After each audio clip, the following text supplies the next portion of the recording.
Well, hello everyone, and welcome to this special presentation. It is the OHL Champs 1 year later. You just watched an encore presentation of the Guelph Storm hockey on Rogers TV, and hard to believe it was 1 year ago tonight that the Guelph Storm completed the magical run, the comeback kids, if you will, and defeated the Ottawa 67s and became the OHL Champs once again. And to relive that night, joining me now is Bill Granger and Steve Fitzsimmons, our color analysts and play-by-play of that game. And, you know, first, guys, time flies. Hope all is going well for you too. But, Bill, just what a magical night that was down at the Sleeman Center. And just maybe, you know, when you watch those memories and them host the trophy, thoughts that come to your mind. Well, the first thing was the atmosphere in the building. It was electric, as Steve would say. And the things that I remember about the game were that Guelph, of course, were coming back all playoff season long, except for the Kitchener series.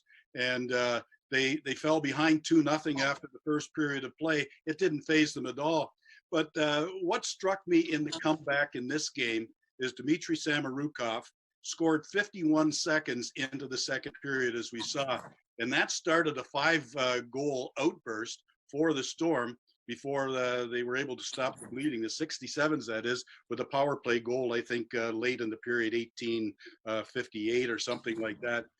And then in the third period, who came up and scored the first goal again to open up a 3-goal unanswered period for the Storm was Samorukov again. I think he really saved his offensive prowess, sensing it was going to be his last game, and he really turned on the offense to help lead the Storm. You know, guys, I was so happy that we got to cover this game after, you know, sort of missing out on that 2014 championship run. But Steve, you're the play-by-play guy. I mean, I think every play-by-play guy just dreams of sort of having that call in the championship game. And you know, I loved it tonight, how you just kind of, I think it was the last 10, 20 seconds, you just let the ambiance of the arena go. But what was that like for you? And what do you recall from that night and calling the game? Well, it was very special, Trevor. You're right. Of course, we had lost the 14 to Sportsnet nationally. So it was the highlight of my broadcast career in 19 years, I'd have to say, that night. What I remember about it was a tough start where Noel Hoffenmeyer scored a goal that was, I would say, a weak one that Popovich really would have liked to have back. And they ended up getting another one from Cody Clark to lead 2-0. And then the Guelph Storm literally stormed back. And I think, you know, as Bill rightly pointed out, what a game by Samorukov. But I look to the captain as well, Isaac Radcliffe, had a couple of goals in that span. And in one of them, I think I referred to him as Captain Clutch. And I think that was very apropos for what he brought throughout the entire playoff run.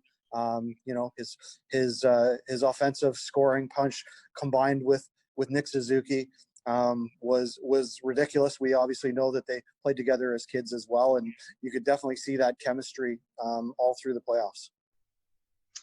You know, guys, when I watched the game, it was a wild one too, and it was a wild playoff run. But you know me, I mean, I was so lucky. I think it was 14 years ago, give or take. I got to cover the Plymouth Whalers when James Neal scored the overtime winner against the Sudbury Wolves in the OHL Championship, and that was the last time I got to be on the ice for the OHL Championship. And so it was so memorable for me to get out on the ice and be, you know, one of the first media guy to talk to Isaac Ratcliffe after winning the OHL Championship. And you just get this culmination of release for all these players that, you know, put in the effort, the time, endured the losing. Their parents are on the ice now. They're hugging their buddies.